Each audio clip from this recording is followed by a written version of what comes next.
Where's everybody? I don't know. I don't know about anybody else, but October has been absolutely insane as far as back-to-back events. I think everybody's trying to get every conference and every meeting in before the holidays and any winter weather, I'm convinced. We might be up against a little bit of challenge of multiple things. I'm not sure. Well, I did hear some reports of snow on the ground this week already. That is true.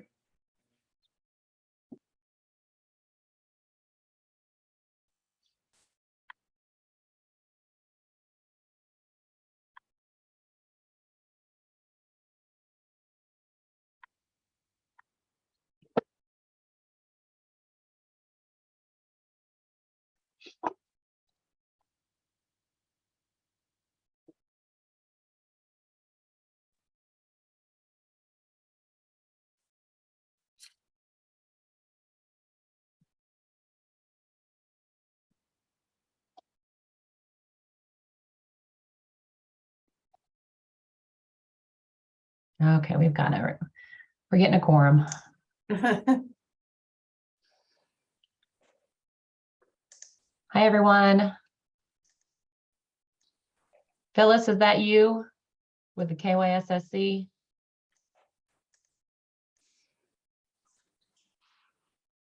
There she is. There she is. Hey, Phyllis.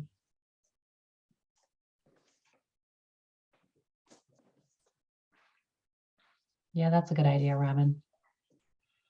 Okay. Well, I know we might have a couple people that still kind of jump in, and so, but just want to get started. We've got a lot of things to talk about today. Thank you all so much for being here. Do we have one or two new members of the group? I think we do. Mitzi and Maria, are you also new to this group? Wonderful. So maybe we can just go ahead and do some quick introductions because the group is just always looking for more and more perspectives that are really valuable. And so we've been able to continue adding a few more great thought partners to the team. So I'll just say hello. I'm Lily Massey McKinley, and I'm the Executive Director of the Kentucky Student Success Collaborative, which is an initiative of CPE. And we're really excited to work with Amanda Ellis and the Transition Shop, around specifically this high school to college connection opportunity and then the first year success of students. So can I hand it to you, Robin?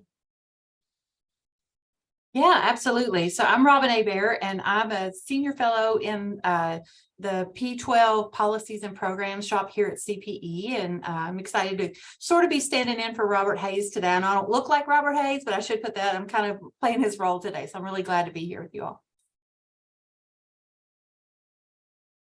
Let's see. I see Mitzi up there at the top of my screen, so I'll just pitch the ball to her. Thank you. I'm Mitzi Holland, and I'm happy to be a part of this group. I am the director of the Kentucky Advising Academy, and we are working to help increase knowledge capacity and community in the post-secondary advising realm and connecting the secondary to the post-secondary folks. So I'm very, very glad to be a part of this group. And Barrett, I see you, so I'm going to pass it to you. All right, thanks. Barrett Ross, I'm a research analyst at the Kentucky Center for Statistics, and I'm here for data support. If anybody in the group has some data requests or think we might be able to help support you guys with some data that we can pull from the Kentucky Longitudinal Data System, I'll be happy to help out with that.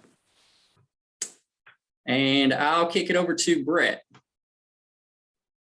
Hey, good afternoon, everybody. My name is Brett Foster. I'm a senior fellow at CPE, and I work on the team for the P20, and excited to be with you guys this afternoon. And then I'll throw it to Tony. My name is Tony Bartley. Can you all hear me? All right, wanted to make sure. My name is Tony Bartley, and I serve as a post-secondary transition coordinator for Gear Up Kentucky at EKU and BCTC. Who do you want to pass it to? Phyllis.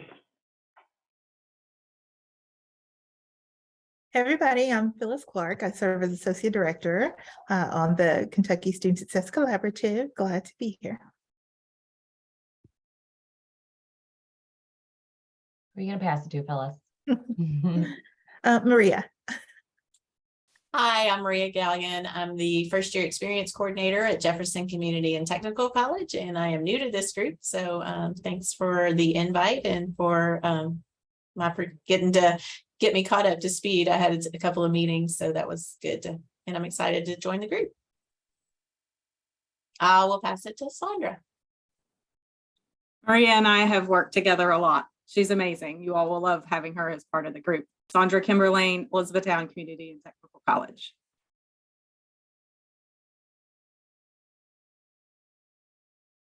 And I will throw to Dan. Oh, well, thank you. Good afternoon, Dan Connell. I'm Assistant Vice President for Regional Education and Outreach at Morehead State University, and been involved in many years in the transition of low-income, minority, and first-generation students to college. And I'll see, pass it over to Katie. Good afternoon, I'm Katie Adamczyk. I'm the Director of Student Success at the University of Louisville. In the Student Success Center, we do first year experience programs. We have exploratory and transition advising.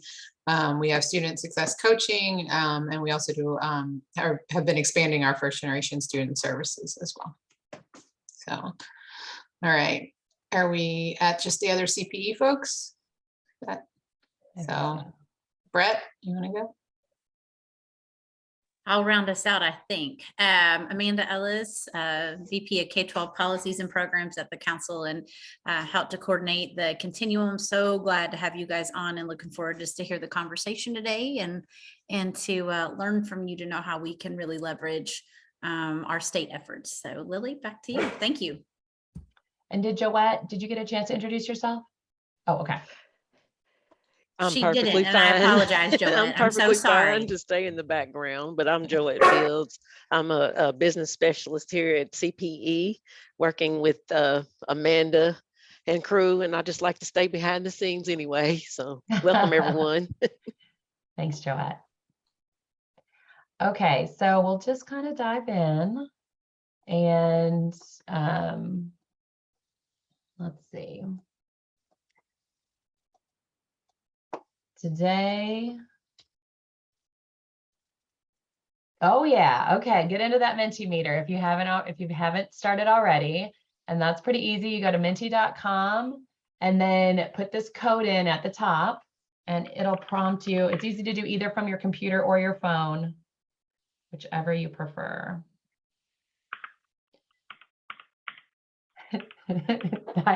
Diet Coke. Someone just likes Diet Coke year round, I think. Is it a fall Diet Coke?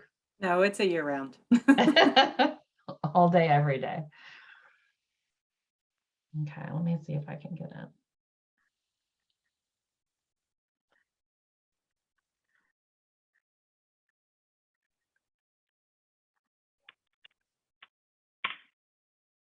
Okay.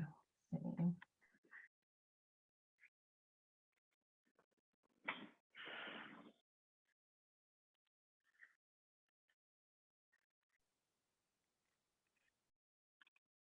Ooh, chai. That's real spicy. A lot of people like coffee. Everybody have a chance? Okay. Well, if you do need to step away to go grab your favorite fall beverage during this meeting, feel free. Okay. Okay, so just real quick, our agenda today, we're going to share, Robin's going to share a report out from the last Commonwealth Education Continuum meeting, where each of the work group co-leads shared the progress of this group, of their groups. So Robert and I kind of shared the updates from our team. And so Robin will give a big overview of that. We're going to walk through some of the common priorities that really have emerged from all three of the groups. and also hear what the recommendations are that are coming out of both the 9th grade on track group as well as the early post-secondary opportunities group. Then the substance of our meeting today is we're going to dive into some state policy levers that will really help move our priorities forward. And we'll be thinking and brainstorming what those could be.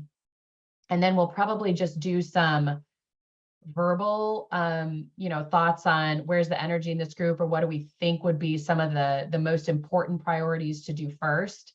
And then we'll save that like finalization of our recommendations for our November meeting. But we'll get a lot of good options on the table today and really talk through where we're headed. So today, discuss priority recommendations, and then next meeting, finalize recommendations. All right, so I'm going to hand it over to Robin to share updates.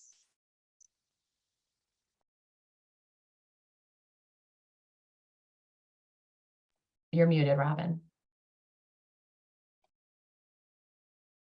So sorry about that, Lily. If we could just go back to the Brady Bunch view for just a second, I'd like to start the conversation this afternoon by just providing a little bit of context about the Commonwealth Education Continuum and the evolution of our work groups up to this point. So back in 2021 in January, when the CEC first began to meet, after some conversations, they decided to form 3 kind of internal work groups that would begin to brainstorm and strategize around some of the what they consider to be some of Kentucky's most challenging education issues that were on that continuum. And so these 3 initial groups were called Successful Transition to Post-Secondary, the Early Post-Secondary Opportunity, and Educator Workforce and Diversity. And so you can tell that these are not an exact match to the ones that we have now. And that is because of a couple of different reasons, but I mostly want to focus in on how the work of that Successful Transition to Post-Secondary group has sort of expanded to first year success. And so at the end of 2021, the CEC decided to kind of revamp the work groups. And that's where the 3 that are in existence now sort of came from.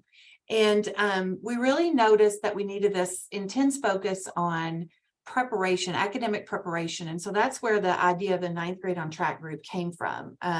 There was just a lot of concern about these transition points. And we know that that's where we lose students. Like if you think about a pipeline that has leaks in it, the transition points are really, really important. From 8th grade to 9th grade, from 12th grade to post-secondary, from post-secondary into the workforce, that these are really critical experiences for students or people who are in that pipeline.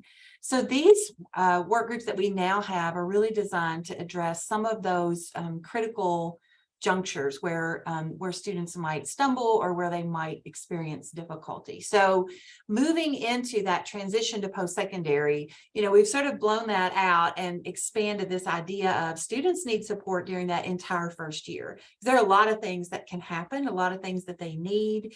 And so just getting them there through that summer between senior year and college is not enough, that there are a lot of important things that need to happen in year 1 so that we can make sure they make that additional transition into year 2 of their post-secondary experience. So I just wanted to give you a little context about this work group for those of you who are not on the CEC originally. I know we've talked about this before, but it's a lot to think about and remember. So when the initial work group worked through 2021, at the end of 2021, there was an annual report that was done that some of you may or may not have seen. And so I'm going to go ahead and put a link in the chat where you might want to save that. I hope you don't read that during today's meeting, but you might want to go back to it at some point in time so that you can see all of the recommendations that came from all 3 of these work groups. But I really wanted to focus in today on some of the things that I'm trying to share my screen, that some of the recommendations that came from that transitions work group. And so, there it is, share screen.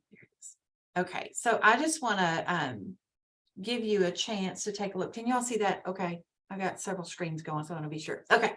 So you can see in the bold print that this work group was really interested in student advising. And so they had two specific recommendations. One was for a statewide program to strengthen this post-secondary advising and also the implementation of the Kentucky Advising Academy. And so I'm super happy that Mitzi is here with us today because she's the director of that Kentucky Advising Academy and can really help us think about how well are we doing on this. So these recommendations you can see and you know from our work together are already kind of in place. They're in progress. And so we're making some headway there. Then there was this idea of a comprehensive communications campaign to help students who were transitioning. And two recommendations that came from that were to send students a notification letter to kind of just let them know you're college worthy. You meet the admissions requirements for these universities, or these are possibilities for you to think about. And then also to think about developing this statewide hub, like a virtual hub for being able to access information and resources related to all of these transitions. And both of these are in progress as well. There are challenges, and we all know that there are challenges when it comes to information sharing from the P12 world to the post-secondary world. And so these are just things that we're continuing to work on with among different agencies. And then a third recommendation was around FAFSA completion, about how can we better work together as state agencies and as a work group, or this continuum, to make sure that more students are completing the FAFSA. That does a whole lot of things for us. And you all probably know way more about that than I do. But we know for sure that it helps universities to know about students who might be interested in attending, and also help students build capacity or build that sense of belonging or worthiness that, hey, I might actually be able to do this. So there's a lot of work going on around increasing our FAFSA completion rate in Kentucky. And what I love about that is that many agencies, not just KIA, are working together now to really push on that one. And then the final one was to continue to expand institutional capacity for students who are making this transition. And this was all about continuing the Summer Bridge program. And you all know already that is underway at 29 different sites across our state right now. So that's kind of a look back in the rearview mirror at 2021 and kind of what came forward into this work group. And then you all know very well about what this work group has done since that time. So Lily, if you want to go ahead and show slide 5 now, that would be great. So when we're coming out of 2021 and we're now into the current year, you know that our CEC work group configuration is a little bit different. So right now we have the 9th grade on track work group. We have the early post-secondary opportunity work group, and we have this work group for first year success. And we just continue to know that transition points are still key for students successfully navigating through this continuum. So let's see, Lily, will you go back one slide? I want to just be on the slide that has the names of the work groups for a second. Yeah, there you go. Thank you. So, so on September 21st, you all know the CEC met in person, which was really awesome to get to see everybody in one place. So we were together for an in-person meeting, and our very own Lily Massa-McKinley and Robert Hayes were there to represent this group. The co-leads from all the other work groups were also there, and they had the same opportunity that Lily and Robert had to address the CEC and to kind of report about what we've been doing and what we've accomplished so far. And so Robert and Lily shared a lot of incredible work that you all have accomplished, including the efforts to hear from our partners and our constituents across the state. And then also about our efforts to learn about other states and national research and collaborators around first year success, just what we've been learning. And then following that short presentation by Lily and by the other co-leads, the CEC members had a chance to just kind of chew on, digest, process, discuss the priorities and recommendations that were coming out of our work groups. And then they also had the opportunity to brainstorm and sort of strategize around first year success in general. Just to kind of talk about where are we, where have we been, and where do we kind of see this work going. Okay, so Lily, you can go ahead and go to slide 6 now. So during the presentations, it was really kind of amazing how the planets and all of our work started to align. It was wonderful to see. The CEC members said, what we're hearing is everybody's talking about academic preparation. All 3 groups are talking about that. All 3 groups are talking about how do students build this sense of social capital, this sense of belonging, wherever they are in the continuum. And then this idea of I'm worthy and I'm ready to go on to the next step in my educational journey. So to make a long story a little bit shorter, Lily shared this really key epiphany that she had when we were reviewing all of these notes together from the CEC meeting. And so her epiphany was we need to differentiate between priorities and recommendations.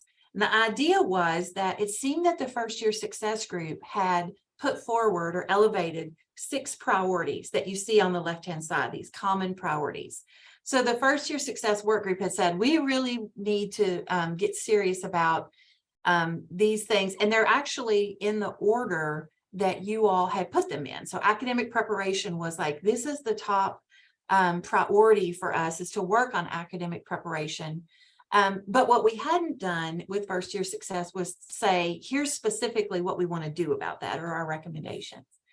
And so where the first year success work group put forward these priorities, the other work groups really put forward more things that would be more considered recommendations. These were action verbs, and these were like, these are things we actually want to try to do, but they had not categorized them into these priorities. So it was just really beautiful how all of this came together, that the recommendations that the other groups had put forward could be sort of categorized this way. And then it's a clear next step that for this group, we need to think about what are the recommendations that are most important, or that would be most impactful for this group to actually see as next steps. So what you see here on the slide is where Lily created a matrix and then dropped in these recommendations where she felt like they fit. And whether or not these are in the right box is not really the question or the topic for today. You'll notice that some of them could probably be in several different buckets. But what we wanted you to see here is just kind of how this whole system will work. So you're seeing the priorities and the recommendations that our work groups have brought to the CEC. And it really gives a nice framework for how all of this fit together. So I want to just give you a moment to kind of process. You've probably been reading that to just kind of process. And I would just add to that, Robin, our group came up with the common priorities. The other groups just seemed to talk about them a lot. They didn't necessarily identify them as their common priorities or as their priorities as well. But I think that there's an opportunity for us to try to all be on the same page, because as you can see, like if mental health and wellness really matters in first year success, then we need to back that up to the 9th grade on track and early post-secondary. Otherwise, we're not really behaving as a continuum. And so that's where we want to kind of propose these as common priorities and hope that the other groups, through discussions within their teams, like if they agree that, yes, this is a really holistic way of looking at, the progression of student success, then we might see, okay, well, we didn't actually brainstorm around state levers on 9th grade on track to support mental health and wellness, or to think about the financial aid and literacy components. And so maybe there's an opportunity to consider a very holistic approach to addressing the common priorities. And I would say in our group, the other groups were a little bit ahead of us in how many meetings they'd had and some of their continuous conversations. And so when we brought common priorities and they brought recommendations, we are still going to get to the recommendations phase. That's kind of just where we are right now. So I think it's all just, it's great how it has evolved, and then to be able to present at the continuum meeting and see, like, kind of hopefully connect these dots across our group so that we're all moving in the same direction. Yeah. Thanks, Lily. I served as a table facilitator, as did Amanda Ellis and Phyllis Clark, who are also on these calls. And I think we would all say that these common priorities or these identified themes were very much a part of the conversation across all of the table groups as they were discussing what the co-leads were sharing that day. So when we think about the first year success recommendations, we know that there are lots of things that we could do to improve first year success. Some of the things that were discussed that day at the CEC were, summer bridge, career exploration opportunities, goal setting within universities and IHE partners, better partnerships among IHEs and high schools or within the community, peer mentoring, early warning systems that benefit students, all kinds of things like that came up. We know we can't do everything, and it's really up to us to kind of think about what are those levers that make the most sense for this group at this time. And so that's really what we want to tackle today, is to begin to kind of think about that. All right. So Lily, if you'll go ahead and put the state levers slide up. One way we can think about this is through the idea of these state levers that we briefly discussed at our last meeting. And I'd like to dig just a little bit deeper into this idea of state levers with an example. I want to just do this really quickly so we can get into our conversation. But everybody here, I think, is very familiar with the Summer Bridge program. So I just want to kind of give an example of how the different state levers that are represented here are present in the Summer Bridge program statewide that we have. So in policy and accountability, we can think about how the funding came out of the CARES Act, and then also was appropriated through the Gear 2 funds. There's accountability that's built into the process of asking for the funds and adhering to certain guidelines about how they can be used. Reporting that has to come back to CPE, of course, funding and incentives. There's $3.5 million in the Summer Bridge program that went to 29 different sites. And so, that was a huge opportunity statewide. Data and research, there's an evaluation being done of the entire Summer Bridge program, and then individual institutions, many of them are conducting their own internal evaluations of their programs just to see what's working and what's working well and how they might continue to improve over time. Convening and professional learning, there's a community of practice that's built into the Summer Bridge program. There'll be a face-to-face convening in December. And so there's a lot of opportunity for the people who were recipients of the Summer Bridge funding to learn with and from one another.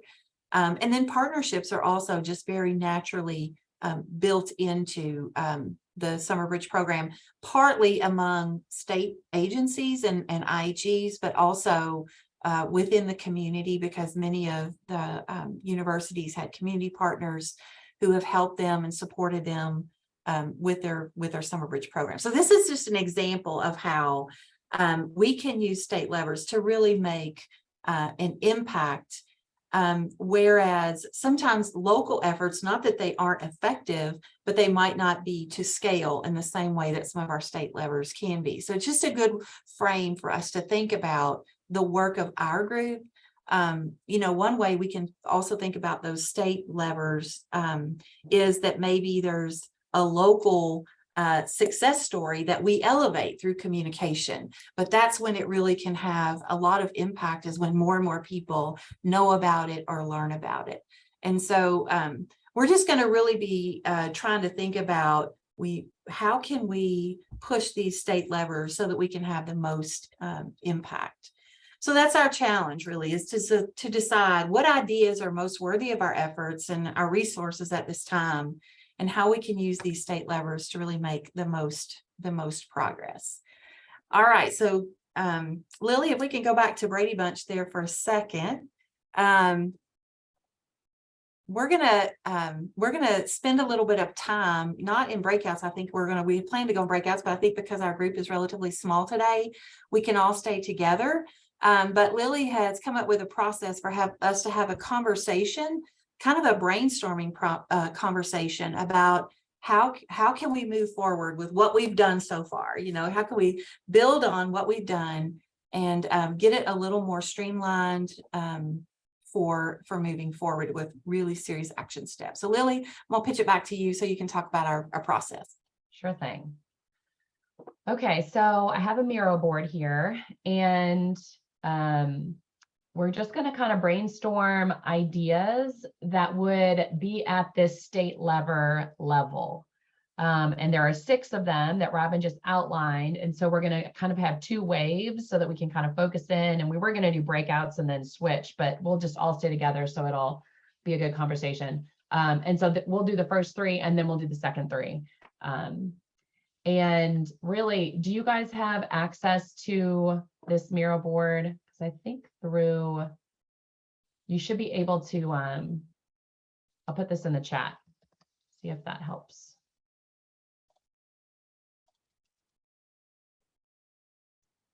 Okay.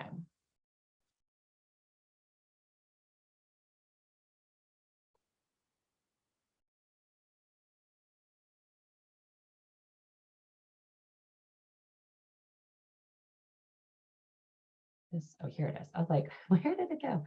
Okay, so here's the bigger version. Are you guys able to access this? It's not working for me. Okay. So that link didn't work, Katie? Right, yeah, I have Mentimeter at the top, and then it says Miro, and then there's a heart, and it says voting is closed. Okay, got it. All right, let me get the actual link then from here. Somebody, oh, Robin, you popped in. Okay. Okay, let me see if I put this. Oh, look, Robin put something in the chat. See if that works for everybody.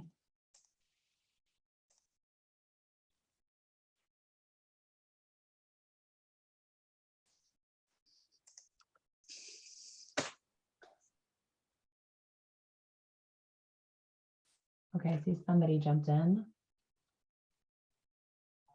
Phyllis, you're here.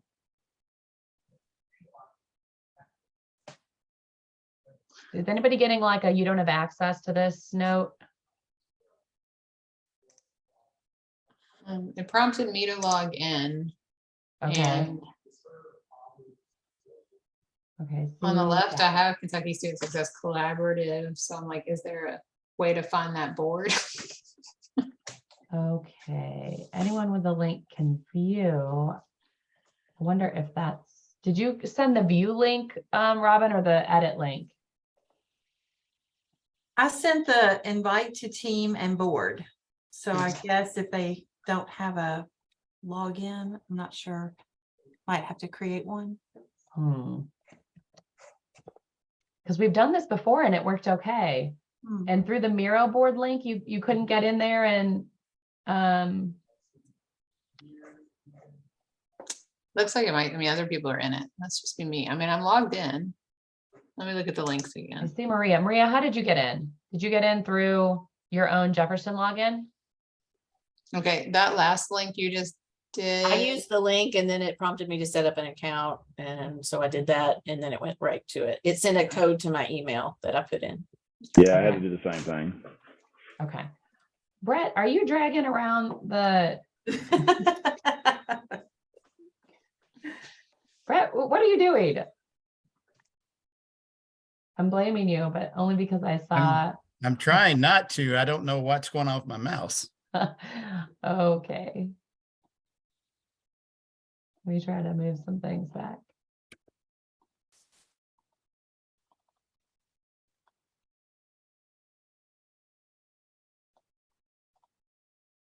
Okay.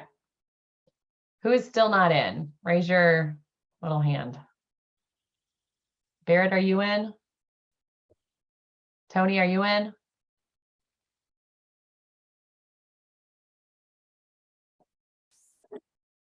Let's see, Maria's in. Sandra, are you in?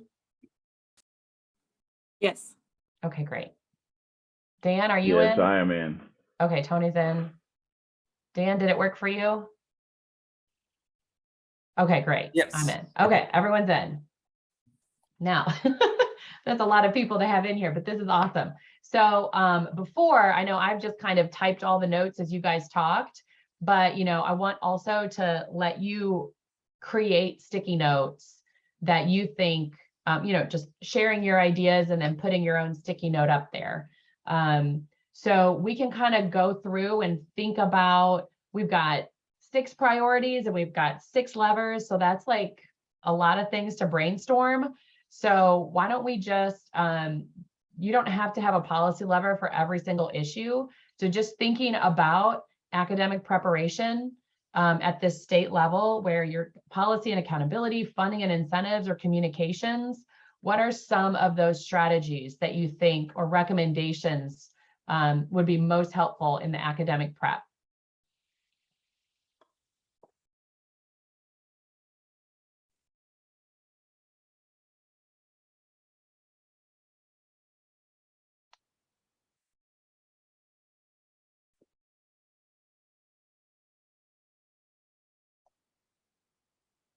What happened?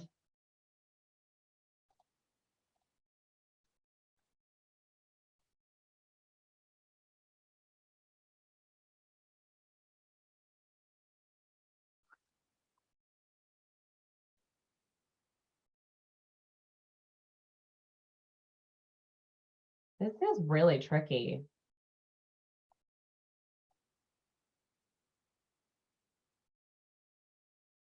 Okay. Make sure, where'd it go? Did I just delete it? Like double check your mouse before you drag something. Okay, so we're thinking about academic preparation and first year success. So we've got kind of that summer before college all the way into our first year. I know it's hard to switch from the institutional brain to like the state levers, but trying to think about what would be some helpful things. And you can skip to any of these levers. Funding and incentives. Who wants more money? What do you think? What do you think would be helpful for improving the student preparation, both the academic readiness, but also we talked a lot about their kind of just those study skills or their maturity to manage their courses independently, that there's like kind of this gap. And maybe it's been exacerbated by the pandemic, but just more students than ever before are needing more academic supports when they arrive.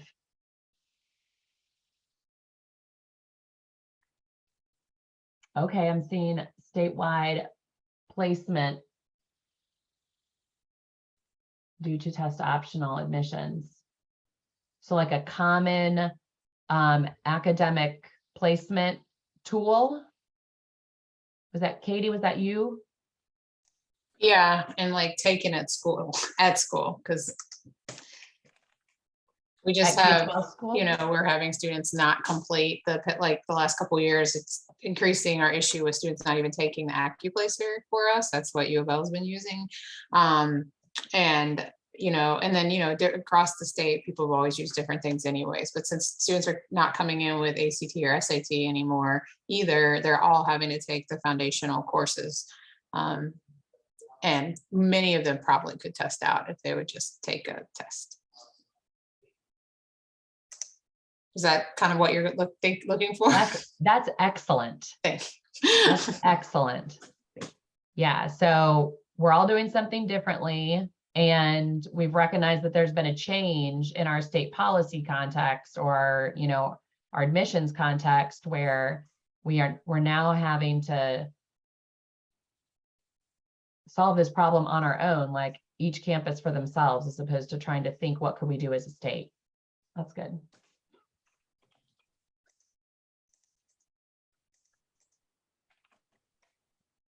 I see one under communications, help parents understand what the indicators are. Who wants to share more about that? So Lily, I put that one in there, and I just was thinking about academic preparation at different stages of the continuum, that if parents had a better understanding of what they're looking for, they could be more supportive in the process. Mhm.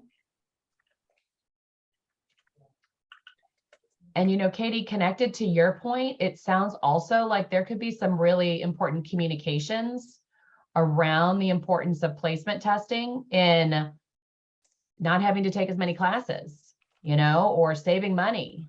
So that could be a state level communications approach.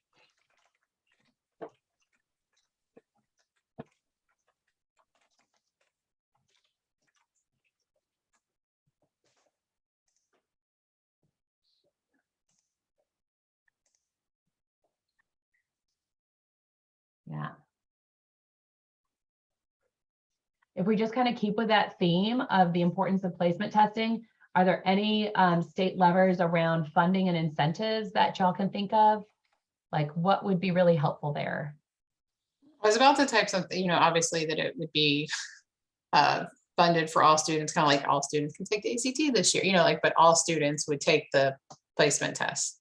Most placement tests, right, are good for 5 years. So even if they don't go to school right away, it would still stand. Is that what, you know, versus, because when I think of incentives, I'm thinking like of the individual student or funding for the individual student, but I think, you know, I assume it could be for schools too, right? Mhm.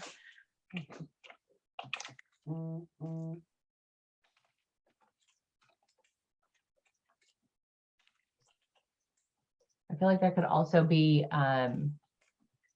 you know, like purchasing a contract for a common, you know, vendor at the state level could save money, just that economy of scale kind of a licensing agreement.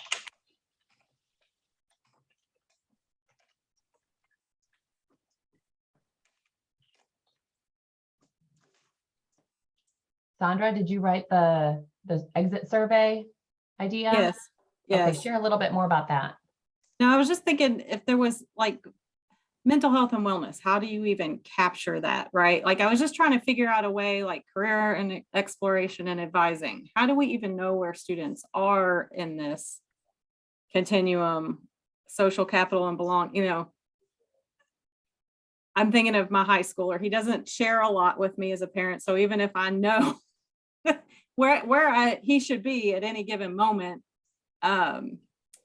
he may not share some of the feeling part of it. So that's why I said the non-academic barriers. Mhm. So maybe there's a survey or something that all high school seniors have to complete that would at least address some of these things, that assuming that the post-secondary institutions could then, you know, use that upon entry, or if there's, just an idea. That's as far as I got with it.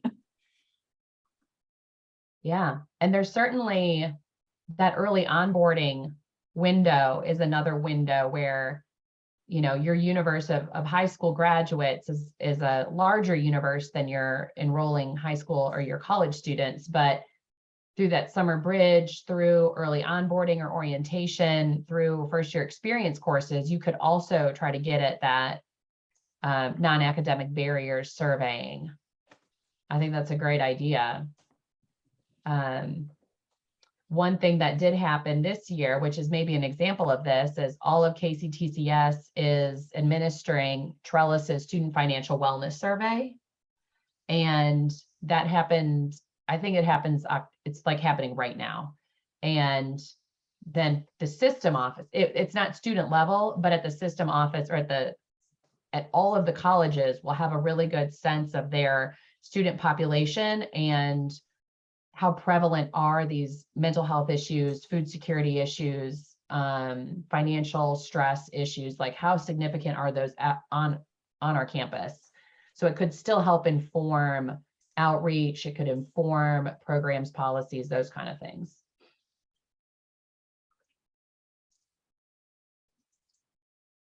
Standard meta majors for high school and college. Ooh, who wrote that one?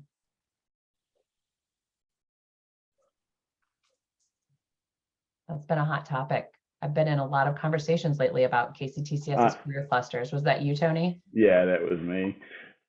I'm trying to go back and forth, and I'm very slow at it today. Yeah, and I think it's something that if we begin this process during the early in the transition, then students are more likely to choose that major before the end of the first year and have a pretty good accuracy, if you will, in selecting the major that's going to be the right fit for them. Wow. I don't think it works as well if it's college to college. I don't think it works as well if it's just a high school here and a high school there. So I really think it's something that needs to be at the state level. Brett or Amanda, I don't know, Robin, if any of you can fill in KDE's like career clusters. Like, doesn't KDE have career clusters that, I don't know if districts are mapping anything to those or if it's just totally optional. But I don't think that those career clusters align with KCTCS's career clusters necessarily. Like by Some design. do and some don't. And so there's alignment. It depends on what you're talking about. If you're talking about articulated credit, it is. And they are all aligned now. The systems have been working. And so our KCTCS folks may be able to speak to that. But the career pathways they have at KDE are aligned. They're approved by KWIB, so they're not random. They're high demand of what counts. Now, Mitzi can probably speak to that specifically out of her district from her district experience. And they are aligned to credentials, end of assessment programs or certificates that they can earn, associate's degrees. And so they're not like just random made up. They're very much aligned to career industry standards and expectations and ways that they can be stackable. A lot of times it's like an entry level credential. But there's some really strong partnerships, honestly, with our community colleges, specifically for our pathways, the career pathways work.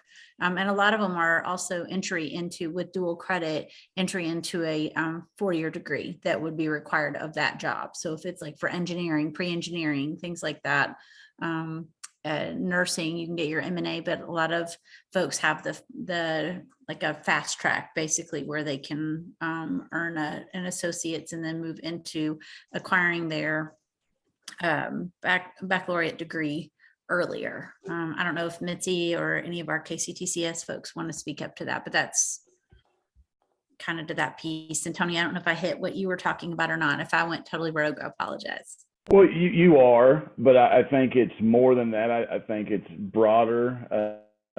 So those programs do work for the students that are going that route. My daughter, she did a nursing pathway and an ag pathway, but the nursing pathway in Montgomery County did not give her the opportunity to earn a certificate. So she ended up just getting the two dual credit courses, which was good. Or maybe 4, I can't remember what it was. And that is the field that she ended up going into with respiratory care, but she didn't have the ability to get that CNA or anything like that prior through the school, and MCTC is where she is at. So I think those are working. I think it's just differed. It just depends on the institution location, but expanding that out to where it applies at the regional college and university level, I think would give students who, well, I'm going to go and be a psychology major, and so why are you wanting to be a psychology major? Well, I want to help people. Okay, do you really know how dense psychology is, and that it's really the study of the brain and things of that nature, or how the brain works. But so I've had some conversations with students over this semester, as a matter of fact, and a couple of them have ended up changing their major because they were doing things for job security purposes. I want to be a nurse because there's job security and I can make good money, when really their passion may be education. I think having that aligned down into high school and would give them more exposure to careers, and maybe those job shadowing opportunities, or maybe we do build other apprenticeship programs and opportunities for certificates through these other fields. to speak just a minute on that, if you don't mind. Based on the experience that we have at Monroe County, or had at Monroe County, we had a phenomenal partnership with our high school ATC and the South Central Kentucky Community and Technical College.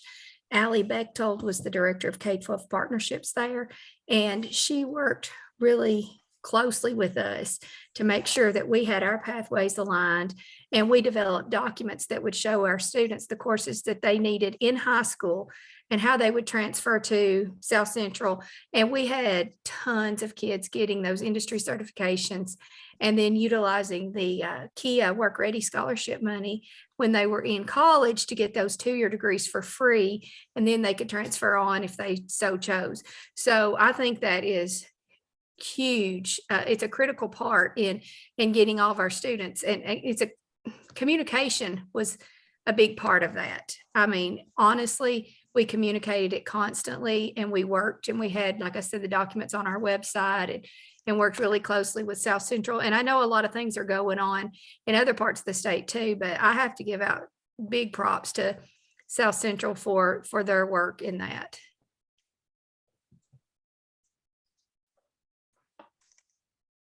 Thanks, Mitzi.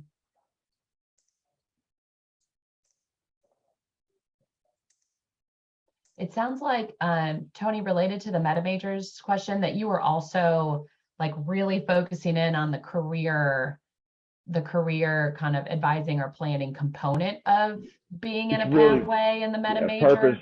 Purpose first advising. Yeah, so, is- if you don't mind adding that into your comment there, just so that we can, really clearly connect, make sure that career conversations are a part of, I know that that's the point of meta majors, and in KCTCS, the career clusters.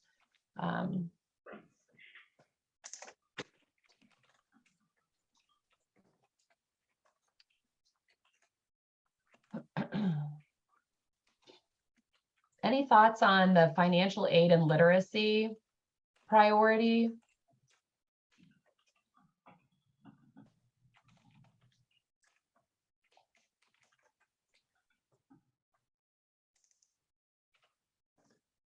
Is that a different screen, or do we use that on these 3 levers? Yeah, so the priorities in FYS, the top left box, we're kind of trying to think about any of those related to these 3 policy levers. And then we'll repeat same priorities, but 3 different policy levers in a few minutes. We've touched on the non-academic barriers piece. We've touched on academic preparation. We've touched on career exploration. That got pretty small, so. That's okay. All right.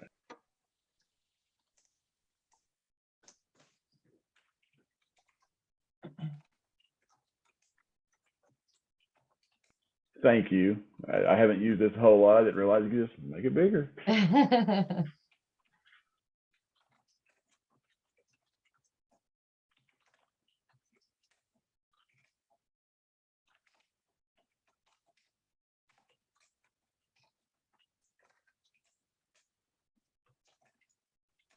Now, Robin, you mentioned in some of the other recommendations that there was a recommendation about sending out there was a financial aid recommendation in one of the other. Well, in the 2021 recommendations that came from the CEC, there was one about a letter of eligibility. It was more about, and Amanda, you might need to correct me if I'm wrong about this, but I think it was more about just meeting the minimum requirements for acceptance in different IHEs across the state. And then there was a whole section around FAFSA as well. Mm-hmm. And I see like this financial literacy under the communications, understanding the cost of attendance and how financial aid packages apply to semesters and terms. I mean, that seems almost like you've got the letter that goes out that says, hey, your grades are great. You're eligible, you're admitted, or you would be admitted. You meet entry requirements for these colleges. A follow-up form, a follow-up letter. It's almost like a letter writing campaign to the parents on a variety of topics. that, parents and students. And so not just solving that one issue, but like thinking about it as a series. Mhm. I know, Lily, in our, just in our informal conversations with students, especially the ones we interviewed in the summer bridge programs, they really had the sense of there is no way that I or my family could afford for me to be in college. And they had no concept of what kind of aid was available for them. Mm. And I don't know how accurate this is, but I've definitely heard that the Work Ready Scholarship is not very well known as a resource. And so like that could be a huge opportunity to promote and do more communications around that. I will say from working Oh, with it's some it's high already on there. schools, from working with some high school students who are trying to use the Work Ready, it is super confusing to them, the KHEAA platform, because it appears as a scholarship would, that they're just going to get money. They don't understand that it's completely dependent upon what is in the system at the higher education institution, not just what they picked on the KHEAA website. And I've had several communications, had to bring parents in, explain like that, or describe that this isn't the best path for the student for what the goals of the student are. But that's what I picked on KHAA, and they told me I was going to get the money. But that path isn't going to get you to what you need to go. And so there's definitely some confusion from high school students in particular on using that resource. Yeah, I was confused. So I think I shared on here before, my daughter had an approved program of study, and, we thought she would get the Work Ready Scholarship, and she applied and, did a FAFSA and all that. And we met with her advisor, and they're like, well, you don't actually get that until you get accepted into the program of study. So she won't be eligible to her second year. Which would throw some parents a curveball. Me, luckily, we were okay. But That Okay. seems so backwards, Tony, because my son was actually able to use the Work Ready Scholarship just to get his M&A in high school. yeah, And then, I mean, so it's the frustration, I think, and the confusion of the use and the process of that is a huge deterrent, right? And a barrier, Mhm. because you were there to even help your daughter and go, okay, well, we still are going to pursue this. But for some students, they'll be like, well, forget it. I can't Right. afford it. It's not attainable then. And I think that's something we really need to, I don't know, Lily, how that fits in to the scope, but I mean, something that really needs to be elevated as an unintended consequence of the process really could deter, students, and that might be what they're really counting on. Mhm. Yeah.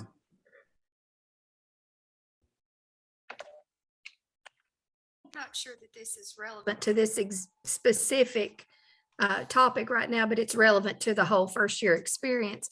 One of the biggest challenges that I faced as a college and career counselor was the seniors especially. And this, could be translated down into earlier years, but when they get to the point of deciding what they want to do when they go to college, they need help navigating and making sure that they're signing up for the right classes and that sort of thing. And I know that they go to meet with an advisor on the post-secondary level, but there needs to be, in my opinion, more communication between post-secondary advisors and secondary. And I know that's what we're trying to do with KAA, but that is so critical, because I think that's where a lot of the breakdown and the disconnect happens is, it's not an intentional working in a silo, but we're all working for the same goal. So our post-secondary counselors and our secondary counselors need to have more meetings. And that's one of the things that I think with the Kentucky Advising Academy, we're having some really good conversations on both of those levels and connecting those people. So I hope in the future that will help things like that, Tony, with, things that you all experience with your daughter and then the other kids are experiencing. But it is true. A lot of them get so frustrated when they hear some of those things that they don't have the support system or the knowledge to continue on. Mhm. I was totally surprised by it because I'd done my homework on work ready, you know. But you're exactly right, and you know the issues there is that we need more counselors at both levels. They're both, you know, overwhelmed and swamped, and they're trying to get through their caseload, and so sometimes, you know, I've found in many instances that students are taking courses that they shouldn't be taking, that really don't align with what they want to do and or their major, and they're coming to me like, I don't understand why they told me to do this. You know. Can you guys see that I moved over on the screen to the next kind of set of policy levers? Okay, so I only did that because we started kind of talking about, I think, you know, Tony, when you're talking about the partnerships, the advising conversations, more training, more capacity. So feel free to add, now let's kind of add these policy levers into our thought process. But we can still add to the other, you can still add to the other screen, you know, as you're looking at it on your own computer.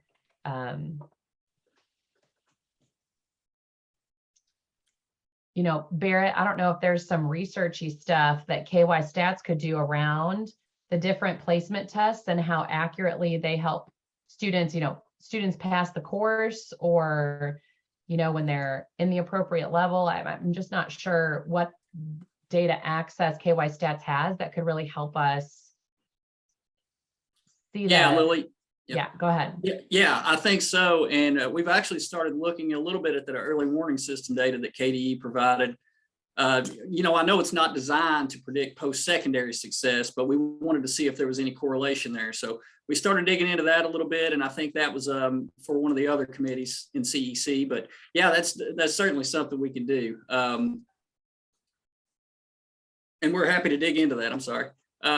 If you have any specific ideas of things you would like us to look at, you know, gateway courses and, you know, how that affects retention and completion, things like that, we're happy to do that. We should have access to those data. I'd love to hear from the higher ed perspective, you know, Katie, for example, like what data, what does that look like for you? What kind of is the research question in your mind that this placement testing will help solve? Like if that's the intervention, what are we asking? What question are we asking of KY Stats? Well, I think your first question was really important in sense of like the, you know, which placement tests are the best predictors of success, right? We definitely, you know, need to look at that in terms of picking the vendor. And then, you know, I think, you know, in terms of, if more people are taking placement tests, is it successful, right? Is our students placing out of non-gen ed level math? Like, so for some institutions it's credit bearing, you know, it looks different, right? But foundational courses or developmental or remedial or whatever the word of the day is, right? Placing into, you know, at least a you know, credit bearing gen ed math is really important for that progress, you know. But, you know, we also at U of L, of course, use the placement test even with students who have like ACT scores to see if they can place higher if they're in a STEM field, you know. So are they, you know, being able to skip a course that, you know, their initial scores place them in. So how many students are, you know, testing out of some kind of requirement, you know? Okay, I tried to capture that up there. I don't know if you can see it. And then Sandra, I'm trying to capture your question here too, like looking at now that we've been using maybe high school GPA for some placement, like how strong of a predictor of college level is that? Sandra, I want to make sure that I have that right. What's your question?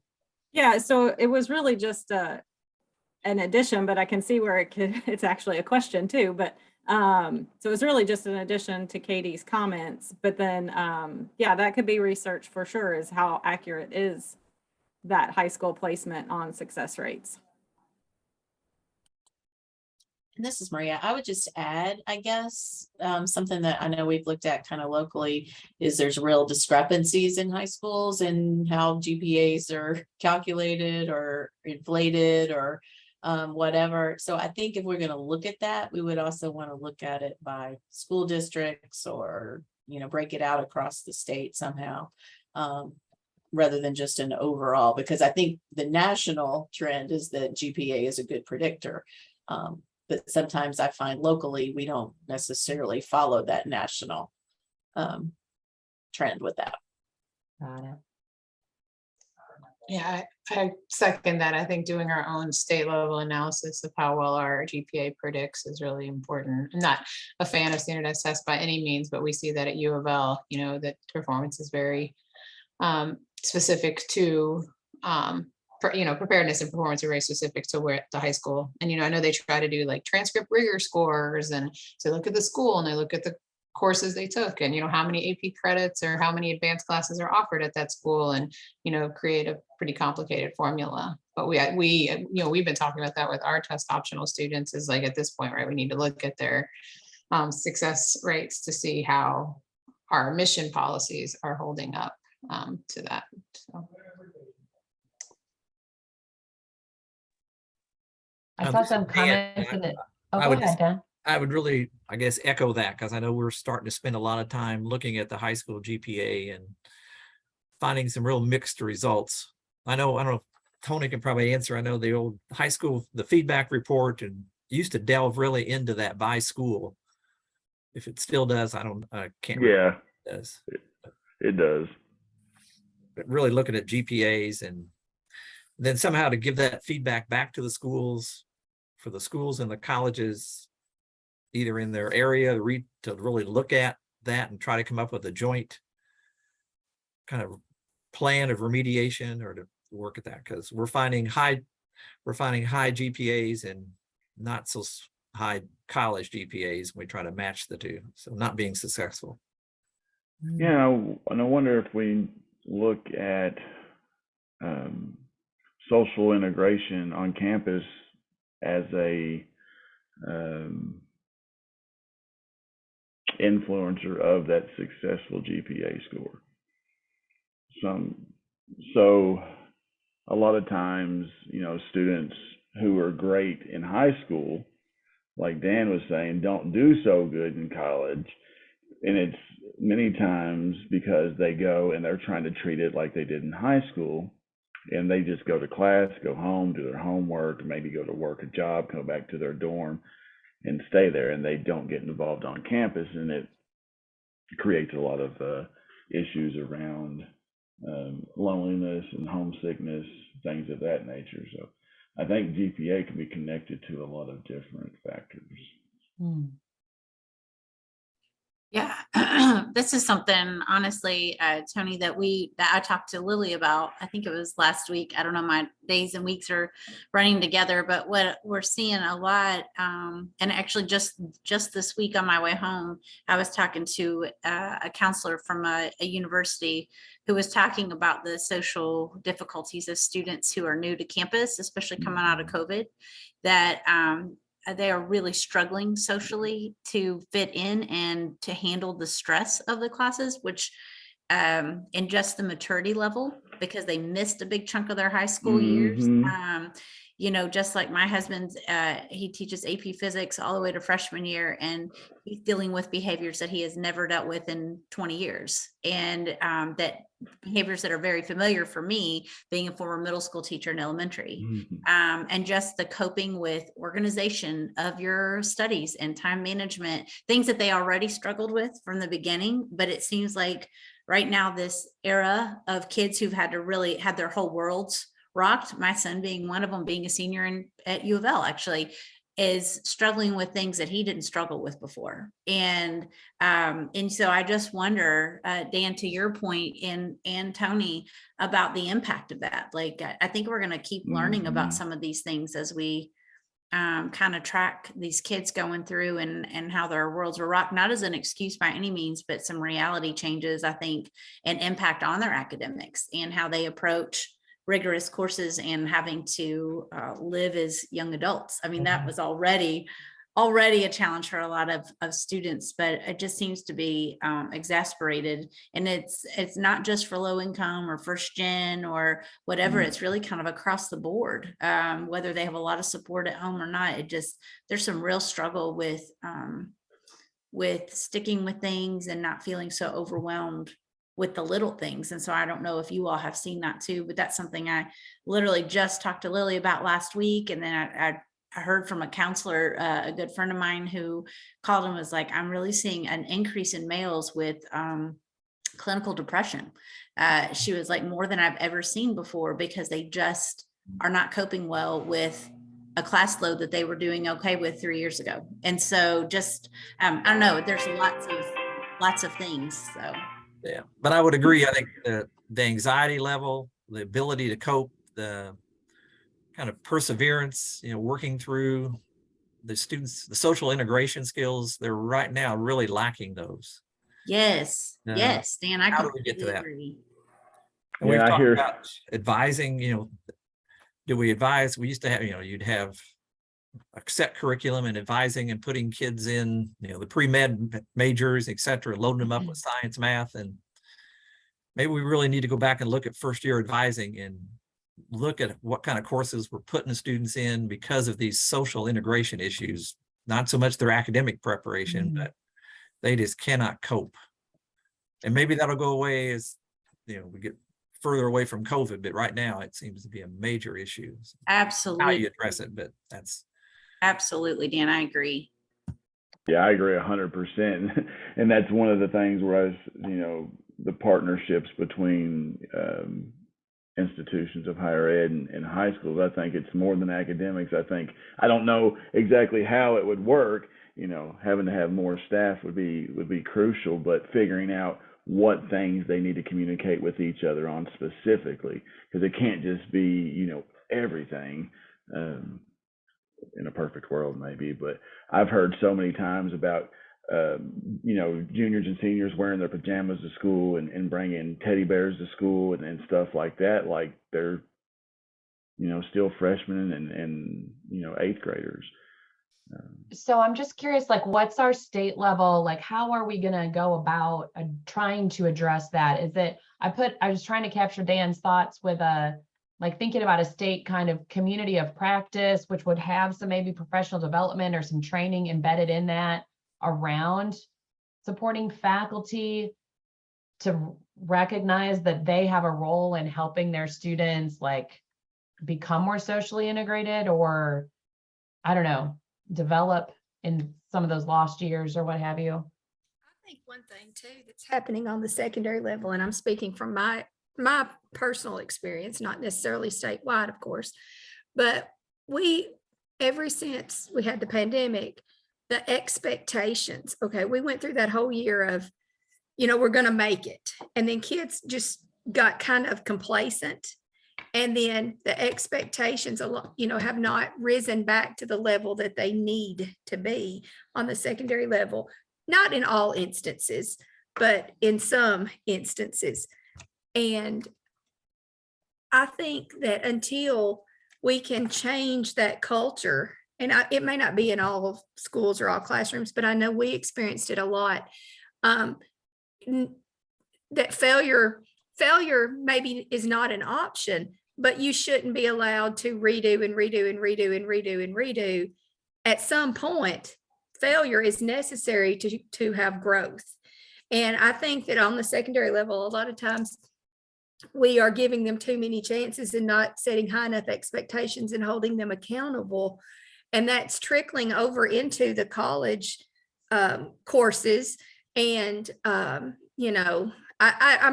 don't know what the answer is to that, but to me, that's one of the biggest problems that we faced in our area was the expectations and accountability.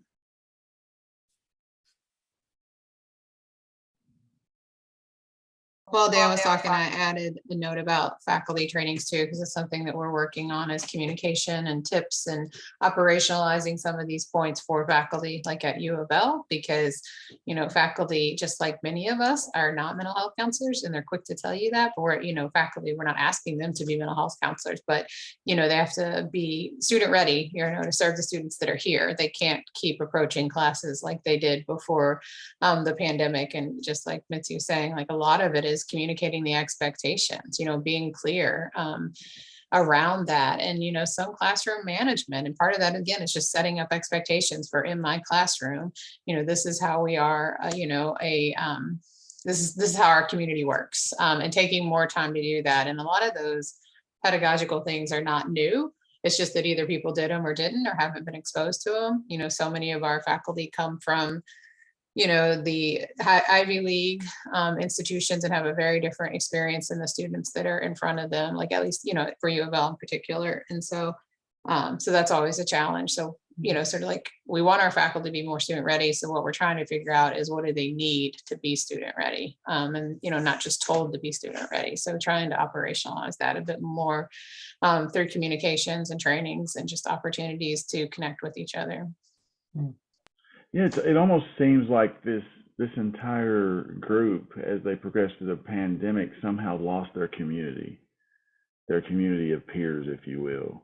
And they're having a hard time trying to find that to connect with each other, let alone with the broader institution. One thing we're trying to do, I see somebody's note on building social skills, grit, and coping. We're instituting peer coaching from first-year students back to our seniors with Gear Up. We're trying to institute that right now, and that's the focus. We're working with Dr. Deborah Gilboa, who's a parenting expert and a grit and resilience expert, and she's a real medical doctor as well. But she's supposed to train the students that we're recruiting for coaching, so they can work with our high school students, but as they transition. So let you guys know how it goes. That sounds like a good partnership example, Tony, if you want to write that up as a. Okay.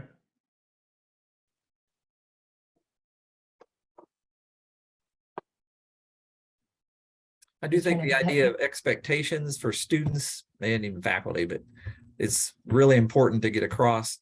But then setting up, you know, we have failure, but sometimes we can have failure with support systems to help those students through that failure.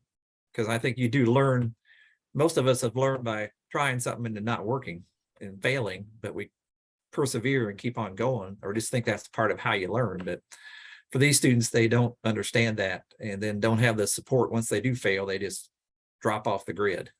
That's it. So somehow, I don't know how you do that, but to bridge that or have that, it's okay to fail, but we're here to support you at the same time. So. And failing to a lot of first-time students is a C on a test. Clearly, I'm not cut out for college if I can't get an A on this test. I'll just stop going altogether and not tell anybody so that they can make it better for me.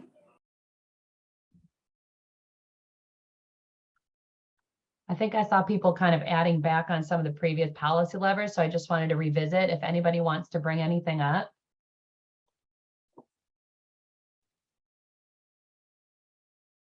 Lily, did you get Dan's comment about, I'm assuming that would go under academic preparation, just about supports for students who are failing or who feel like they are? Such an important comment. I don't think I did capture that. Did you put it in there, Dan? Did we get it? I didn't put it in there either. So Where, which lever would you put it under?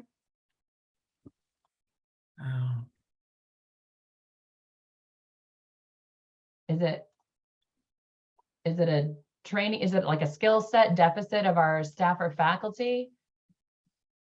Maybe you could put it under there under the professional learning, but it kind of goes as part of the academic. So many of these cross over, to be honest. So.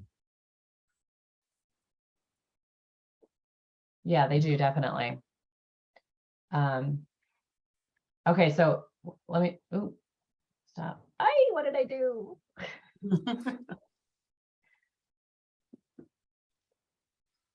This is dangerous. Okay.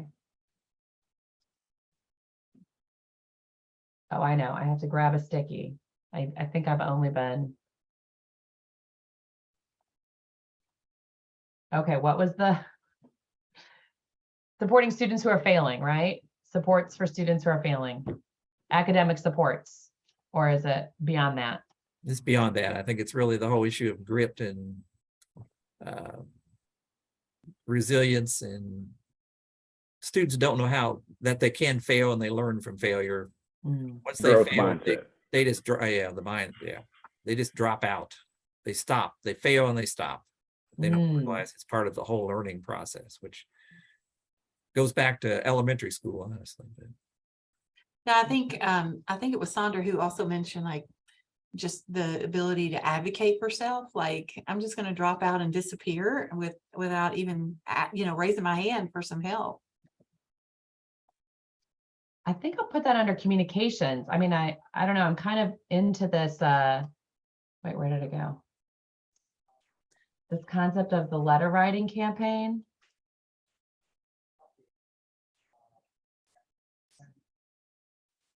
I haven't been in a high school in a long time, but there's always that those stories you hear about, like the teachers say, well, in college, it's going to be like this, in college, it's going to be like that. And so even like the communication with like high school teachers, high school counselors about encouraging, agency and help seeking behavior and asking for help and sort of changing some of that message. Yes, college has high expectations, but all the resources are there to help you be successful. And so it's like, how do we sort of change some of that narrative that still exists some places? I don't know if it exists everywhere, right? But it's definitely an easy thing when we're trying to hold our high schoolers accountable to be like, well, in college you wouldn't be able to do this, but we're not. I don't think it's having the same effect as we want it to. Maybe I don't know if I captured that right. So if you want to, feel free to update.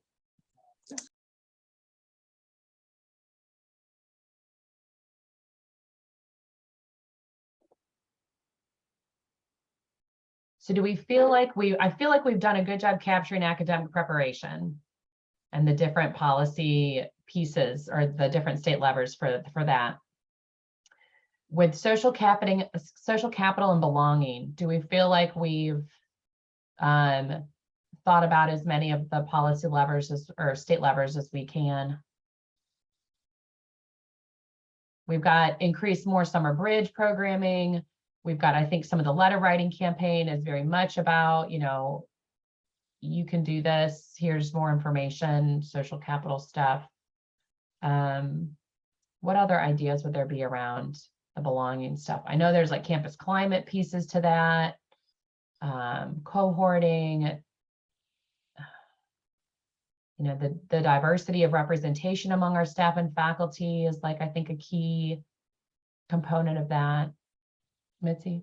I'm not sure where it fits, but helping students find the right match and fit for college. I'm not sure exactly where it would be best suited, but we had this discussion yesterday in another meeting I was in. A lot of students go to a college because it's close, or go to a college because their parents did, or go to a college because they think it's the right thing to do, without fully understanding, that maybe, having your heart set on going to a large college may not be the best thing for you. So I'm not sure exactly where but I think to me, that's part of social capital and belonging, is finding the right match and fit. But I'm not sure exactly which lever it should go with.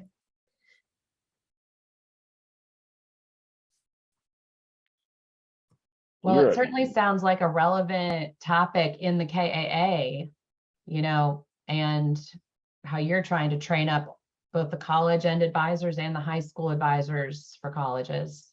And we do talk about that. I just feel like that a lot of kids and parents don't understand that. Yeah. I'll just put a sticky here for KAA, focus on college choice and fit. Lily, one of the things I keep thinking about with social capital and belonging, I'm so involved with the Summer Bridge program, but then when we had a day to spend with Gear Up, and Tony can probably talk way more about that than I can, but that Gear Up also does Summer Bridge for students who are in high school or middle school. And so better partnerships, I think, it feels like that sometimes we're doing the same kinds of things in silos where we might be able to get more momentum if we, if we had stronger partnerships. And part of that is just knowing who's doing what. So I'm not exactly sure where to put that or how to put it, but I do think that early and often visiting campuses and feeling like you belong there is really important. Yes, it is so important. And, I would love to see Gear Up summer programming expand and lead into the summer bridge programming that's going on in some capacity. That would be pretty cool, because unfortunately our grant ends before we get to, well, I guess where we have the priority student cohort, we could do a bridge program each year, but funding won't allow that. But what you were saying about students being exposed, I met a group of students from Fleming County at EKU yesterday, and the majority of them had never been on a college campus, had never really even been out of Fleming County, and they were just like all in awe. And a couple of them like, "This is where I'm coming. I know it," So just as soon as they had that first exposure, they're jumping on it.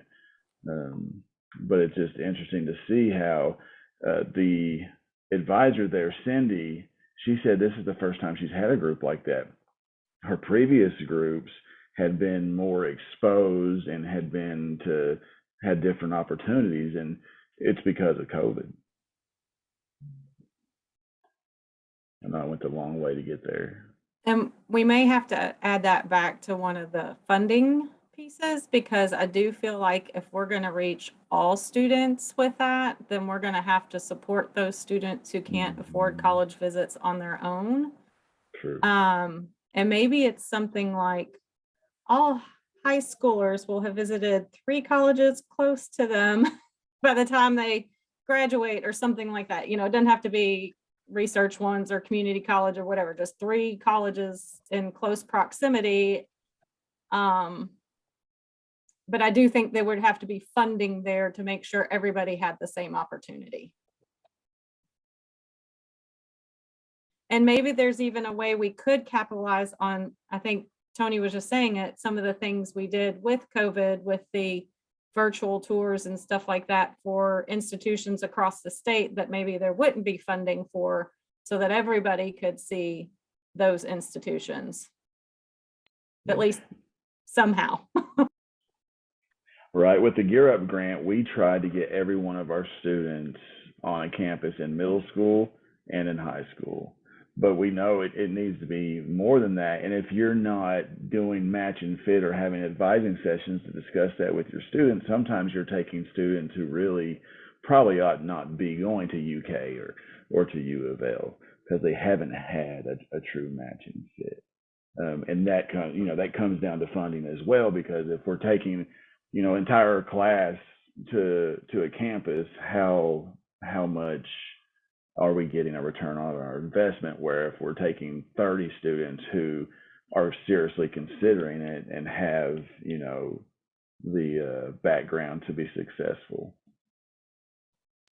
And to follow up on Tony's, we talk about college visits, but I don't know, maybe in professional development, do we do anything about really how to conduct an effective college visit, that high school counselors know what to expect, the questions to ask, what they need to be doing? I mean, it's a lot of the college visits end up, you take a walking tour of the campus and that's about it. But, you need to, schedule with faculty. I mean, there's a lot of things on how do you do an effective college visit?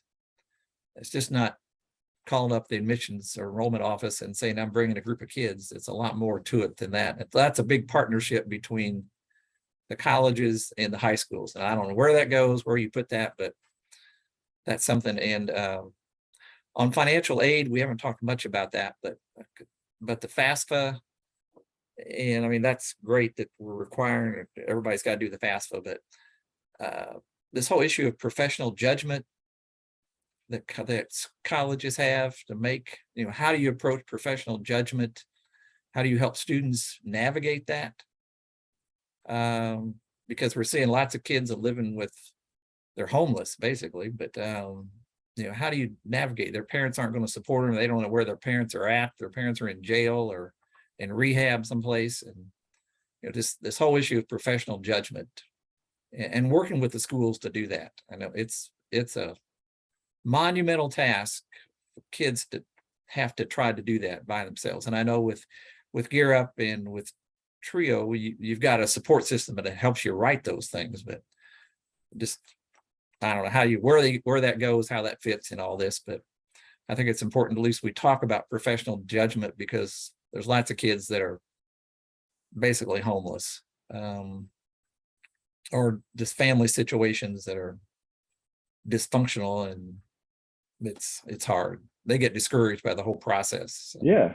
And there is no clear process. It's different everywhere. And yep. It's every institution has a different process for professional judgment. So. Yep.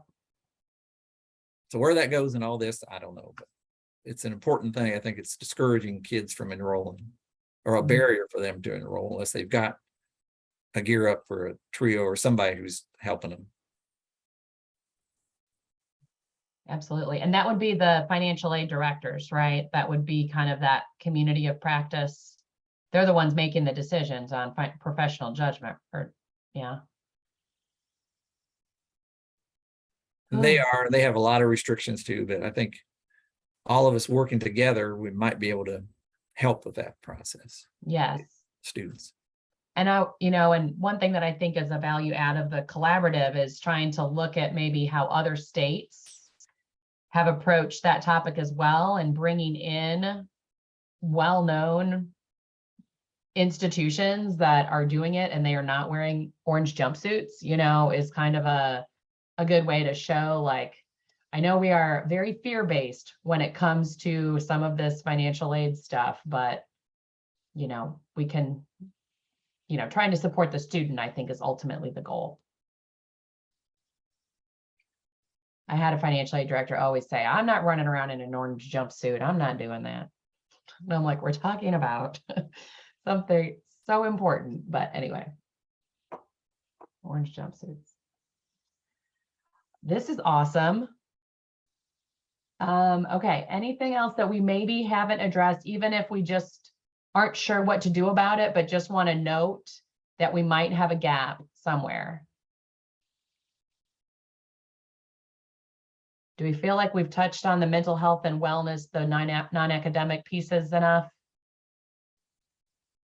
Sandra, I know you had some good ideas, and Family Scholar House partnerships, and what else might there be? Any ideas?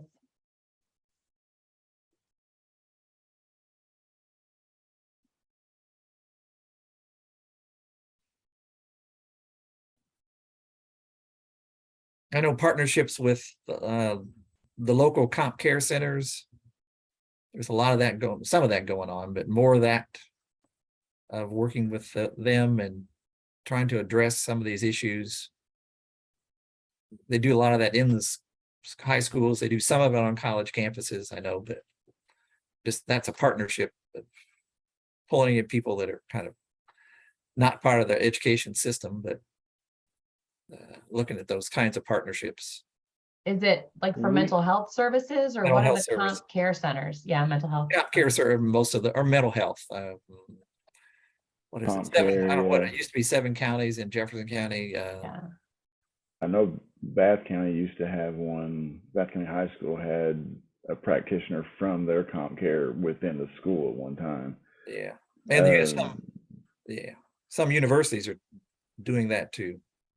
We partnered this past year. We partnered with the Graduate School of Psychology at EKU, and they offered, to have us refer students who may be feeling homesick, or if any other issues come up. I mean, because we had students come out during the academy, and these are 15-year-olds, so it's very hard. It's a hard conversation to have when you're not trained. So I think there's partnerships that could be created, like Dan said, with various mental health organizations. I don't think it's a policy, but I do know that CPE is working on a statewide mental health strategy for our higher education institutions, like with the campuses weighing in and bringing in, experts to try to help us think through a strategy. So where would we put something like that? Is it, I don't know, communications maybe, or maybe it's professional learning. I assume it would ultimately lead to some kind of collaborative work. Yeah, it could be policy or funding. I mean, I see a big issue is we don't have enough mental health counselors on the campuses.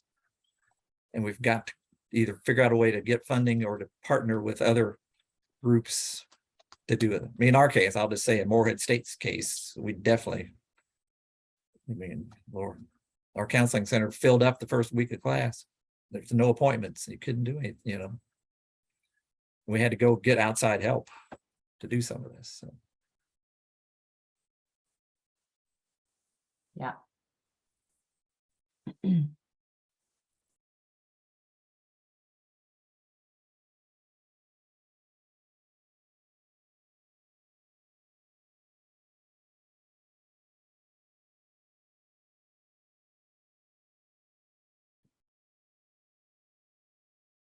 And I've also just heard with how significant and pervasive an issue mental health is right now, like we can't hire our way out of it. So we need more capacity, but that's not sufficient to address the issues that we're dealing with.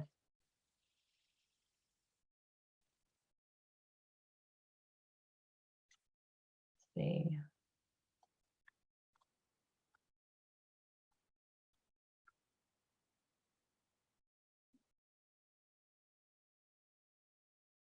Well, I think that this is really excellent brainstorming. Let's see, we've got about 20 minutes left, and there's a lot here. I think that we have some really good themes. One thing that I think would be probably helpful, at least for me, to wrap my head around this is to probably create a matrix again, where you've got state policy levers and the issues, and then put our ideas in the different boxes. Like, here's how we've talked about academic preparation across these 6 policy levers. And here's what we've said related to social belonging or social capital and belonging. And then I think once it's presented back to us as a group, kind of in that framework or format, like it might help us see if we have any more things that we might want to really think about. Like, is there a funding component to this career exploration that we haven't thought about, if there's a gap in any of the matrix. But then in our next meeting, really coming with, we're going to need to articulate these as recommendations. And I think as a group, really get behind, I don't know, Amanda, what's the capacity of the Commonwealth education continuum to move, like, is it 3 recommendations is probably the maximum that you could put out there, or, what are we kind of? Yeah, it's a great question. So what we kind of did last year is we had the recommendations, and we had only 3 to 4 is what we narrowed them down to, with suggested actions under that recommendation. Okay. And what we did is we were able to share those with the agencies. And then also, what we did is we shared those with the continuum, and once the continuum said, yeah, we feel really good about this, they helped to prioritize what they were really willing to push. And then we shared them with the different agencies and institutions saying, what are we willing to do? And we were also able to share them with legislators and especially since it was a budget year, considerations for funding or policy change or support, things like that. And so it really helps to have the recommendations down to 3 to 4 big like bucket pieces with those suggested actions. And so what may be really helpful for next steps, because you will have so many good ideas, is if we compile this and then you come back next month and go, okay, this is what you said, or maybe even send it before. So it's not fresh. People have had time to marinate a little bit and say, out of these, which ones are just absolutely pivotal that we really want to stand behind? And these would be a nice to have. Or is it, this is so locally based that there's not a state lever here that's really going to move this? This is really local control or a local institution that would have to decide that. We tend to take those off the plates because we're not here to mandate, like I'm looking at Dan on my screen, what Morehead has to do, right? Like it would have to come through a different policy piece. So what is it that we really see as the greatest levers on the things that were suggested and kind of narrow those down? That's the process that's been done. And so Lily, I think just like if we can put these, you know, in writing for people to kind of, like I said, marinate on a little bit, and then we come back together in November, really go, okay, what are we really narrowing down that we want to give to the continuum, saying these are the things that we just really feel like could move, because there's nothing on the board that was posted today that's not important or pivotal. There's nothing on there that I think is extra or like, oh, that'd be nice. You know, there's some real essential pieces, but I think narrowing it down, you have a greater chance of leverage, if that helps at all, Lily. Okay, perfect. Any other, how's that sound to the group? Okay. So, you know, definitely my goal will be to create this matrix for you within about a week and get it back out to everybody. And it might naturally fall that if we have 5 things that we've really talked about on academic preparation, that there's like a big recommendation that's clearly improve placement testing. And then here's like 3 of the ideas underneath it that really kind of touch on some of those specific strategies that have been shared. So we might be able to get more of our things in than we're thinking, just 3 or 4 of all of these dozens of ideas, but we'll see how we can write it up. Okay, so I'll try to get that out to everybody next week sometime. And then we'll meet, let's see, our next meeting is, I think I have like one more slide in here, but.